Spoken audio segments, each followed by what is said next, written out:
सबसे पहले भगवान भोलेनाथ के चरणों में प्रणाम करती हूँ, मेरा प्रणाम स्वीकार हो। आदिशक्ति माँ भवानी गौरा के चरणों में प्रणाम करती हूँ, मेरा प्रणाम स्वीकार हो। सभी देवी देवताओं के चरणों में प्रणाम करती हूँ, मेरा प्रणाम स्वीकार हो। आप सभी गुरु भाई गुरु बहनों के चरणों में प्रणाम करती हूँ, मेरा प्रणाम स्वीकार हो।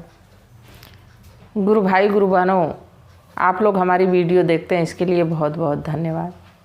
अगर जो आप लोगों को हमारी वीडियो अच्छी लगे तो लाइक करिए, शेयर करिए। चैनल पे नए हैं तो सब्सक्राइब कर लीजिए। कमेंट में महादेव का नाम ज़रूर लिखिए। महादेव का नाम लिखने से, बोलने से सारे कष्ट दूर हो जाते हैं। और अगर जो आप लोगों को हमारे इंस्टा से जुड़ना है तो उसका लिंक वीडियो के डिस्क्रिप्शन बॉक्स में दिया गया है, ज़रूर फॉलो करिए।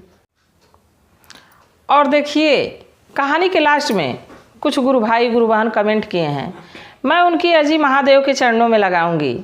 सो कहानी को प्लीज़ आप लोग पूरा सुनिएगा और कहानी के बाद ज़रूर कमेंट करिएगा कि कहानी कैसी है।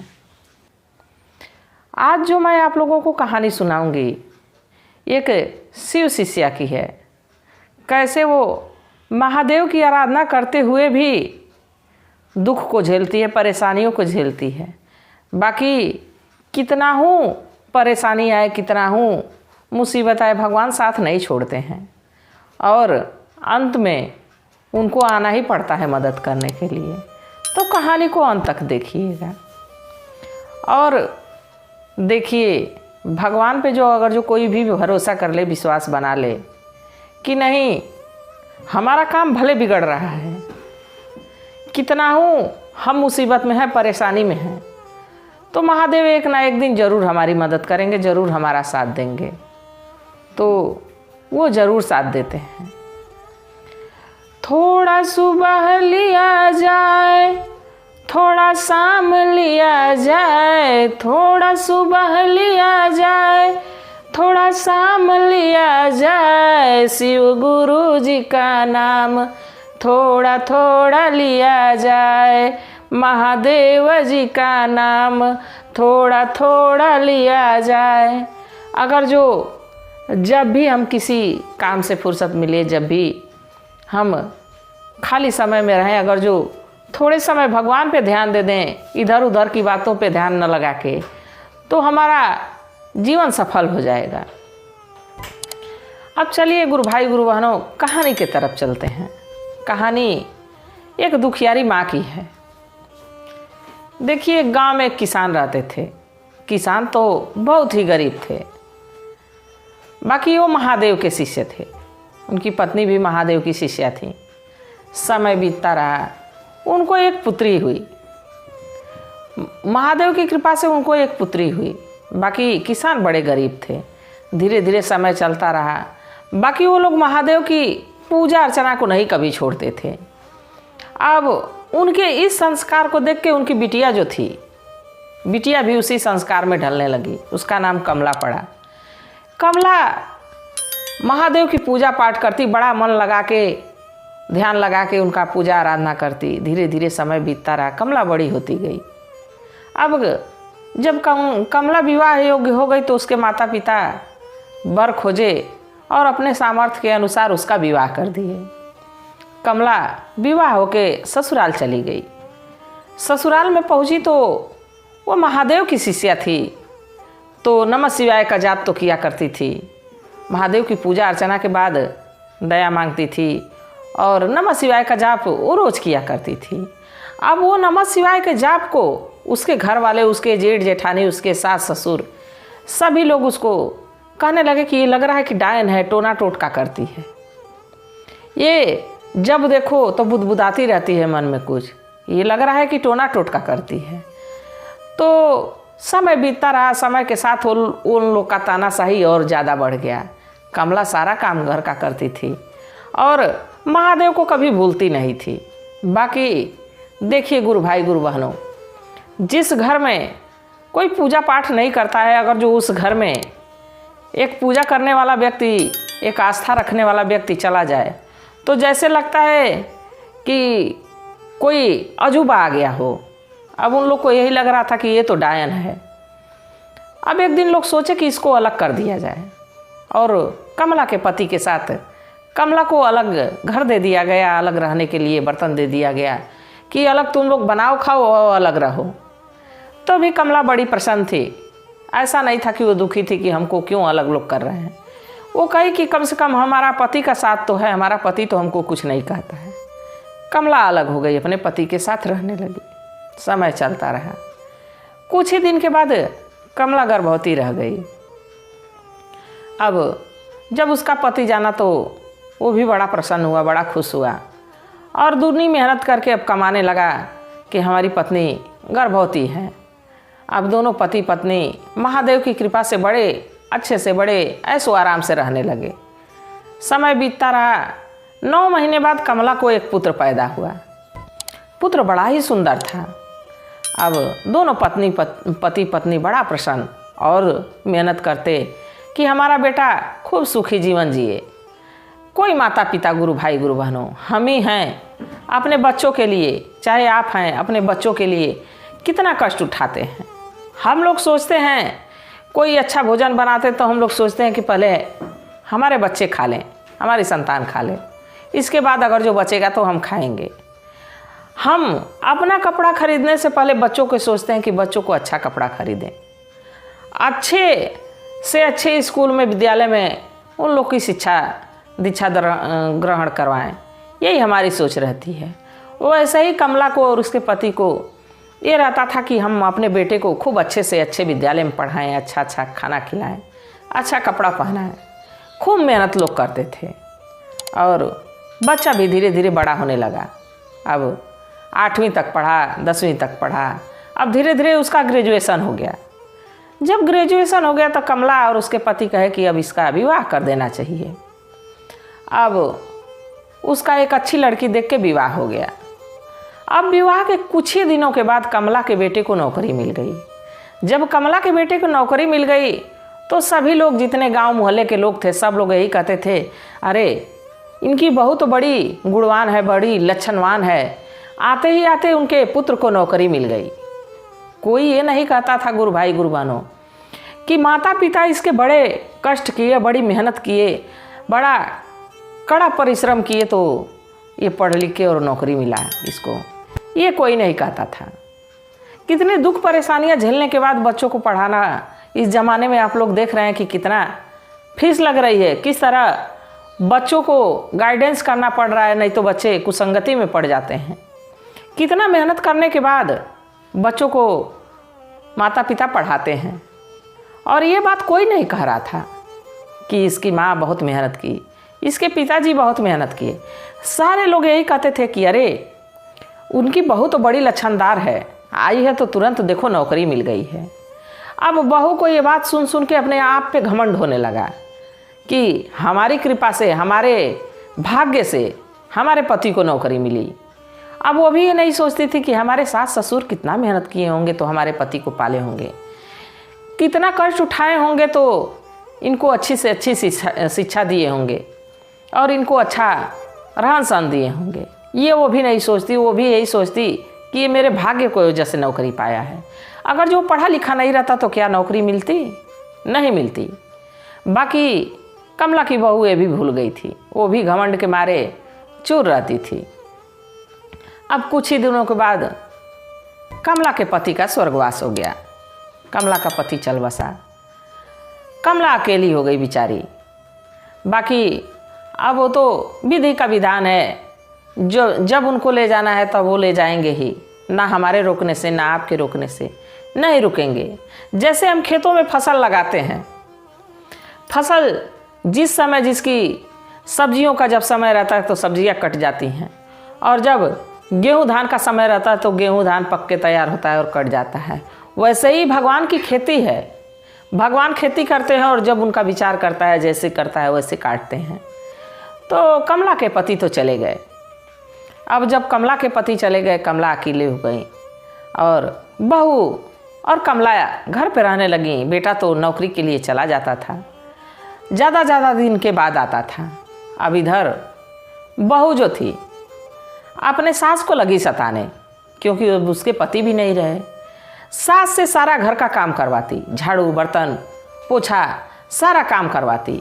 जब भी कमला सारा काम ख़त्म करके नहा धो के पूजा पे बैठती तो उस समय कमला कुछ ना कुछ नुक्स निकाल के और सोचती थी कि पूजा ना करें, पता नहीं क्या बुदबुदाती रहती है हमारी सास, पता नहीं क्या टोना टोटका करती है, कहीं हमारे पति से हमको अलग ना कर दे। यही बार बार उसकी जो है कि बहू सोचती थी कमला की। अब कमला को बड़ा सताने लगी, बड़ा परेशान करने लगी। अपने बढ़िया बढ़िया भोजन बना के खा लेती थी, उसको रूखा सूखा जो भी रोटी नमक दे देती थी। अब धीरे धीरे समय बीतता रहा। तो पहले फ़ोन का ज़माना नहीं था, पहले तार आते थे, चिट्ठी पत्री आती थी, अंतर्देशी पे लोग चिट्ठी लिख के भेजते थे। अब एक दिन चिट्ठी आई और चिट्ठी कमला का बेटा भेजा था।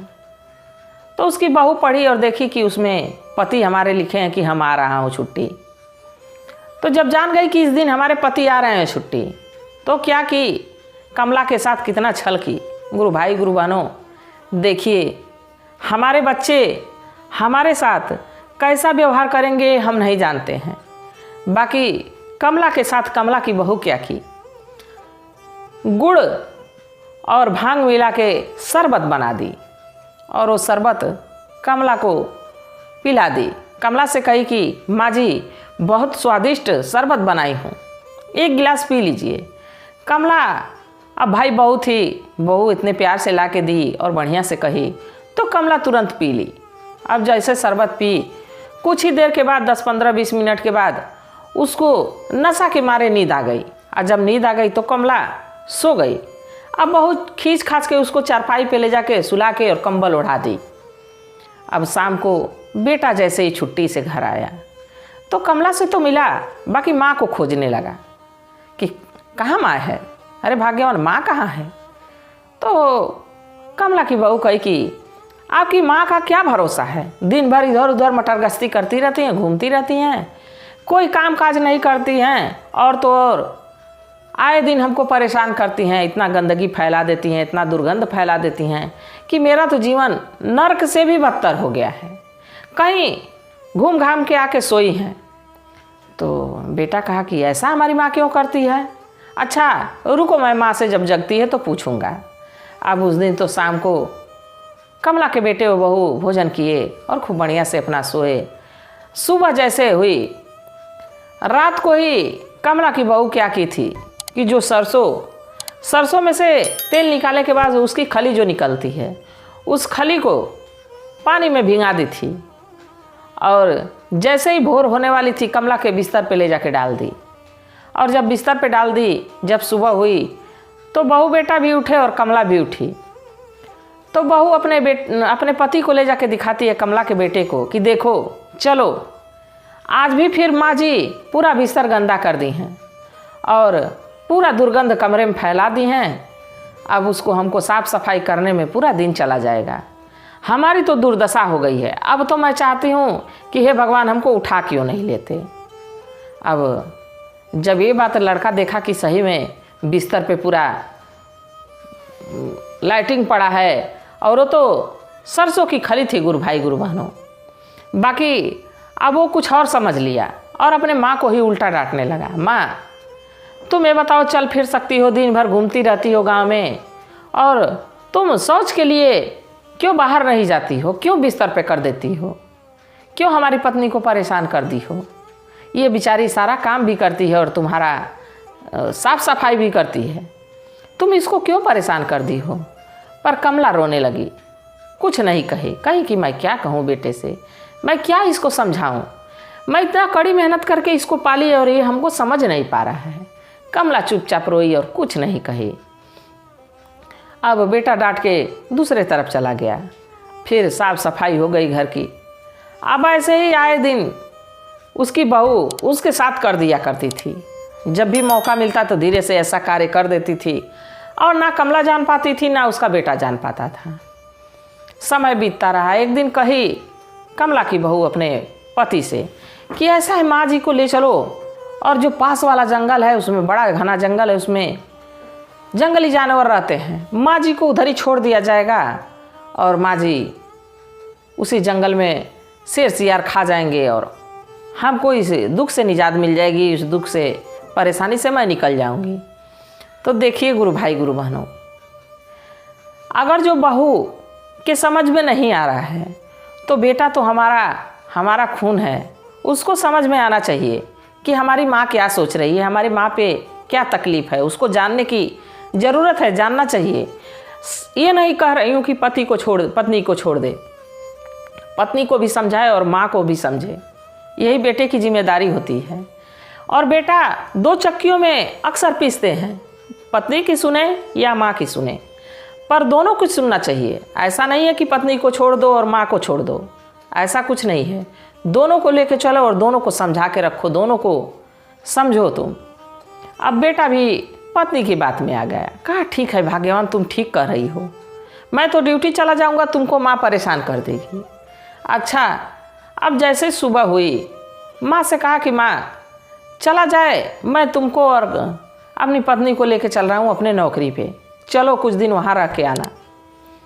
तो माँ बड़ी खुश हुई, कही कि सही बात है, इतना मेहनत की, इतना पढ़ाई लिखाई और बेटा हमारा नौकरी पा गया है तो हमको ले जाने के लिए कह रहा है। कमला भी बड़ा खुश हुई, बड़ा प्रसन्न हुई और महादेव का धन्यवाद करने लगी कि बारे महादेव, बारे भगवान, आपकी कृपा से हमारा बेटा नौकरी पा गया, अब हमको सुख देगा, नौकरी पे अपने लेके जा रहा है। अब कमला तो बड़ी प्रसन्न हुई और अपना 2-4 कपड़े एक पोटली में बांधी और बेटे के साथ लेके तैयार हो गई जाने के लिए। बेटा बहू और कमला तीनों चल दिए। गुरु भाई गुरु बहनों, शहर के तरफ ना जाके बेटा जंगल के तरफ लेके चला गया और जब जंगल में पहुंचा तो शाम हो गई। जब शाम हो गई तो कमला से कहा कि माँ, ये तो ठंड का समय है, शाम हो गई, अब हम लोग जाएंगे कहाँ? ऐसा है कि चलो तीनों मिल के लकड़ी चुनते हैं और आग जलाएंगे इसी जंगल में, रात काट लेंगे, इसके बाद सुबह चलेंगे। कमला, उसकी बेटा और उसकी बहू सब लकड़ी चुनने लगे और लकड़ी इतना चुने कि 2-4 व्यक्ति को जला के चिता पर जला के ख़त्म कर दे, इतना लकड़ी थी। लकड़ी जब इकट्ठा हो गई, आग लगा दी उसमें और माँ को उठा के उसी आग में झोंक दिया और झोंक के वहाँ से बेटा और बहू कमला के चल दिए अपने घर के लिए। अब कमला आग में तो चली गई, बाकी देखिए वो शिव की शिष्या थी, महादेव को देख नहीं गया, उनका सिंहासन हिलने लगा। महादेव उस पे, उसके विश्वास पे अब परीक्षा लेते लेते उनको भी नहीं रह गया, उनको तुरंत आना पड़ा और तुरंत एक साधु के रूप में आए और अपने जटा को खोले जैसे महादेव, वैसे आग तो बुझ गई और तुरंत एक बूढ़े का रूप बना के उस जंगल में आ गए। अब कमला उस चिता से जब बाहर निकली तो पूरा पानी पानी भीगी हुई थी, क्योंकि पानी से आग बुझी थी। अब भीगी हुई थी, तब तक बूढ़े बाबा उधर ही से आ गए। बूढ़े बाबा पूछे, अरे बूढ़ी माँ, इस जंगल में तुम क्या कर रही हो? तो कही कि हम आपसे सवाल कर रहे हैं, आप इस जंगल में क्या कर रहे हैं? तो बूढ़े बाबा कहे कि हमारे बेटे बहू हमको छोड़ दिए, इसीलिए मैं जंगल में भटक रहा हूँ। तो कमला कही कि सेम कहानी हमारी भी है, हमारे बेटे बहू तो जंगल में छोड़ने की बात छोड़ दीजिए, हमको चिता में ढकेल के और चले गए हैं। अब बूढ़े बाबा कहे कि चलो तब ठीक है, जस तुम्हारी गति है वैसी हमारी गति है।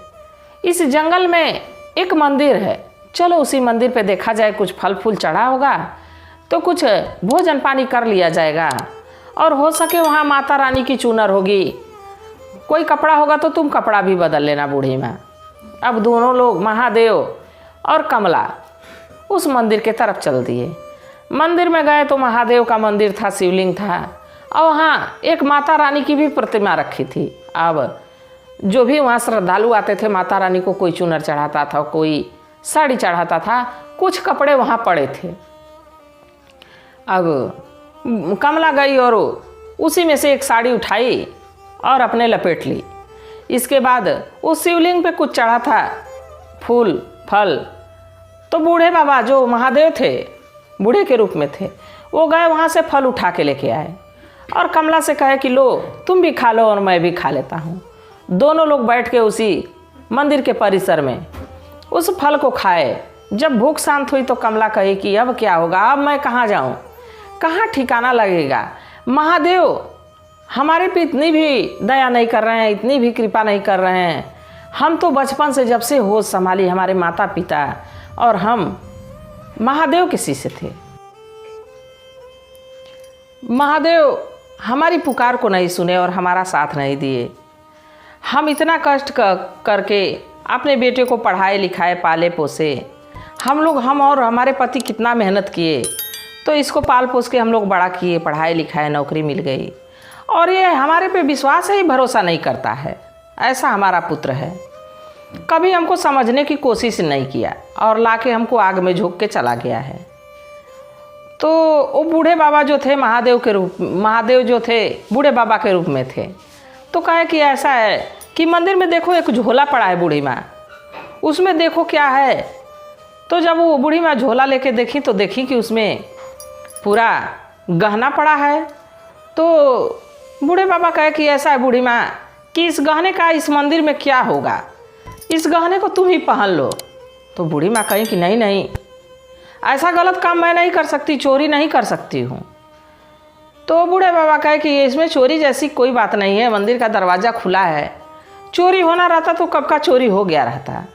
ये ज़रूर भगवान का इशारा है, ज़रूर भगवान का प्रसाद है, और ये शायद तुम्हारे ही नसीब में था, तो इसलिए इस गहने को तुम ही ले लो। अब बूढ़ी माँ उस पूरे जेवर को पहन ली। अब जब जेवर को पहन ली तो उनकी शरीर भारी हो गई, चल ही नहीं जा रहा था, इतना जेवर था, गहना से लद गई। अब सोची कि कहाँ जाऊँ, फिर सोची कि क्यों ना अपने पुत्र के पास ही लौट के चलूँ। अब उधर बूढ़े बाबा और बूढ़ी माँ अपने घर के लिए चल दी।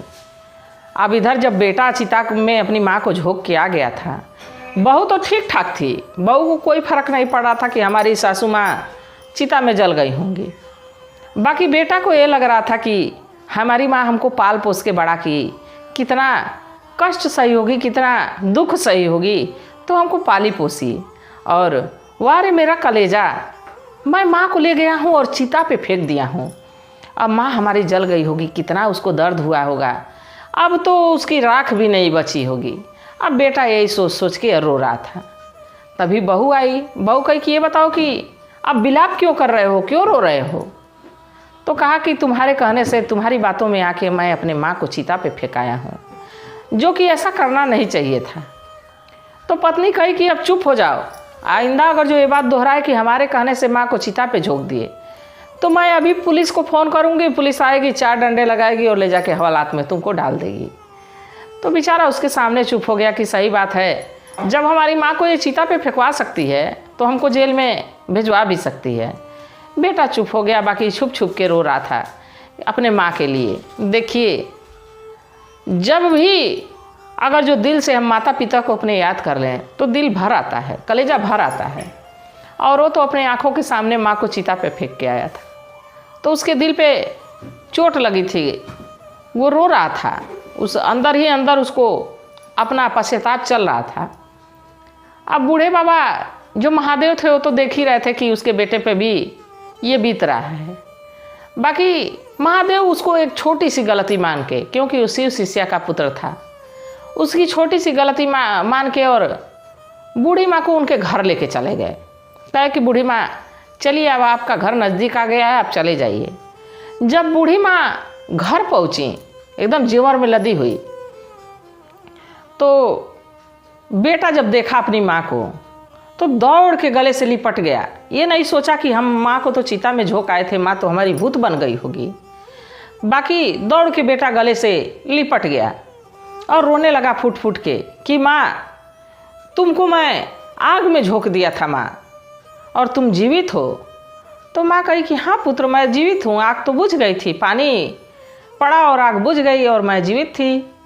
तो बेटा अपने किए पे, अपने कर्मों पे पछता रहा था, बार बार अपनी माँ से माफ़ी मांग रहा था कि माँ मुझे माफ़ कर दो, मैं अपनी पत्नी के मोह में आ गया था, मैं अपनी पत्नी की बात सुना और तुम्हारा दुख दर्द कुछ नहीं समझा, मैं तुमको आग में झोंक दिया, माँ मुझे माफ़ कर दो।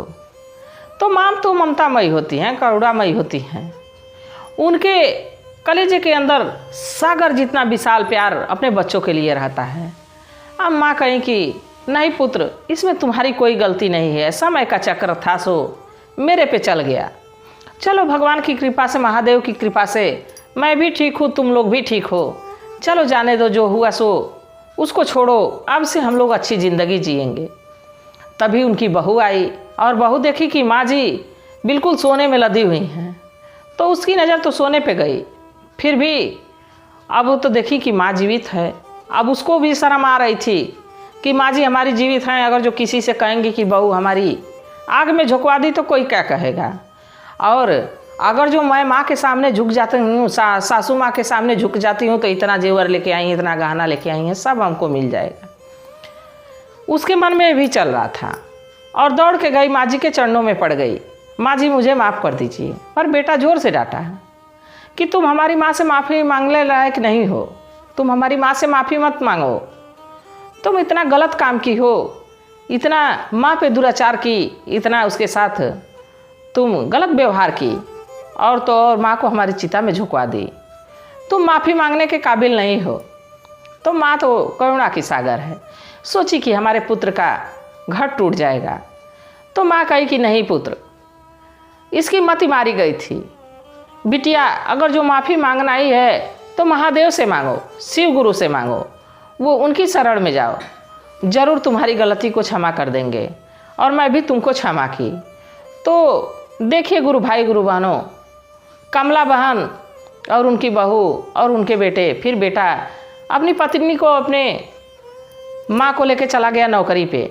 वहीं अपनी माँ की जब तक जी तब तक मन लगा के निस्वार्थ भाव से पति पत्नी सेवा किए अपनी माँ की। तो मैं भी यही भगवान से मनाती हूँ, महादेव से मनाती हूँ कि हे भगवान, हे महादेव, हे शिव गुरु, जिसके भी पुत्र हों अपनी माँ को भी समझें और अपनी पत्नी परिवार को भी समझें। ऐसा नहीं है कि एक को छोड़ दें एक को देखें, ऐसा नहीं होना चाहिए। इन कहानियों के माध्यम से देखिए, हर कहानी में किसी न किसी माँ की, किसी न किसी बहू की, किसी न किसी बेटी की कहानी जुड़ी रहती है। बाकी सबके साथ कुछ ना कुछ गलत हुआ रहता है। कभी पत्नी के साथ गलत होता है तो कभी माँ के साथ गलत होता है। इन कहानियों के माध्यम से यही तो पता चलता है कि नहीं, एक की गलती की सज़ा दूसरे को नहीं देनी चाहिए, या दूसरे की गलती की सज़ा पहले को नहीं देनी चाहिए। दोनों को समझना चाहिए, दोनों पक्ष को समझना चाहिए और अपना परिवार एकजुट मिला के चलना चाहिए। तो गुरु भाई गुरु बहनों, कहानी कैसी लगी ज़रूर बताइएगा। और मैं महादेव से प्रार्थना करती हूँ कि जो भी हमारी कहानी को देखते हैं गुरु भाई गुरु बहनों, उन पे अपनी दया दृष्टि बनाए रखें। और जैसा कि मैं बताई थी कि कमेंट लास्ट में कुछ गुरु भाई गुरु बहन कमेंट किए हैं, मैं उनकी अर्जी महादेव के चरणों में लगाऊंगी। सो उनका नाम है शुभम सिंह। शुभम गुरु भैया, बहुत बहुत धन्यवाद कमेंट करने के लिए। मैं महादेव से प्रार्थना करती हूँ कि हे शिव गुरु, हे महादेव, इन पे, इनके पूरे परिवार पे अपनी दया दृष्टि बनाए रखिएगा। ये जहाँ रहें तहाँ खुश रहें, स्वस्थ रहें, इनका पूरा परिवार अच्छा रहे, हंसी खुशी से रहे, एकजुट के साथ रहे। और आरती देवी, आरती गुरु बहना, बहुत बहुत धन्यवाद कमेंट करने के लिए। मैं महादेव से प्रार्थना करती हूँ कि हे शिव गुरु, हे भोलेनाथ, इन पे, इनके पूरे परिवार पे अपनी दया दृष्टि बनाए रखिएगा, अपनी छत्र छाया में रखिएगा। और बीना शुक्ला, बीना जी, बहुत बहुत धन्यवाद, आप कमेंट की इसके लिए बहुत बहुत धन्यवाद। मैं महादेव से प्रार्थना करती हूँ कि हे शिव गुरु, हे महादेव, जो भी इनके जीवन में कष्ट हो, जो भी दुख हो, परेशानी हो, उसको दूर करिए और अपना आशीर्वाद, अपनी दया इन पे बनाए रखिए। और राधिका गुरु बहना लगभग हमारी सभी कहानियों को देखती हैं। मैं महादेव से प्रार्थना करती हूँ कि हे शिव गुरु, हे महादेव, इन पे, इनके पूरे परिवार पे अपनी दया दृष्टि बनाए रखिएगा। ये जहाँ रहें वहाँ स्वस्थ रहें, खुश रहें, मस्त रहें। और ईसा सिंह, ईसा गुरु बहना, बहुत बहुत धन्यवाद कमेंट करने के लिए। मैं महादेव से प्रार्थना करती हूँ कि हे शिव गुरु, हे महादेव, इन पे, इनके पूरे परिवार पे अपनी दया दृष्टि बनाए रखिएगा। जहाँ रहें लोग वहाँ खुश रहें, स्वस्थ रहें, मस्त रहें। और गुड़िया देवी, गुड़िया जी, लगभग आप हमारी सारी कहानियों को देखती हैं, सारी कहानी में कमेंट करती हैं, इसके लिए बहुत बहुत धन्यवाद, दिल से बहुत बहुत धन्यवाद। और मैं महादेव से प्रार्थना करती हूँ कि हे शिव गुरु, हे महादेव, इन पे, इनके पूरे परिवार पे अपनी दया दृष्टि, अपना आशीर्वाद बनाए रखिएगा। इसी कामना के साथ गुरु भाई गुरु बहनों, कहानी कैसी थी ज़रूर बताइएगा। हर हर महादेव।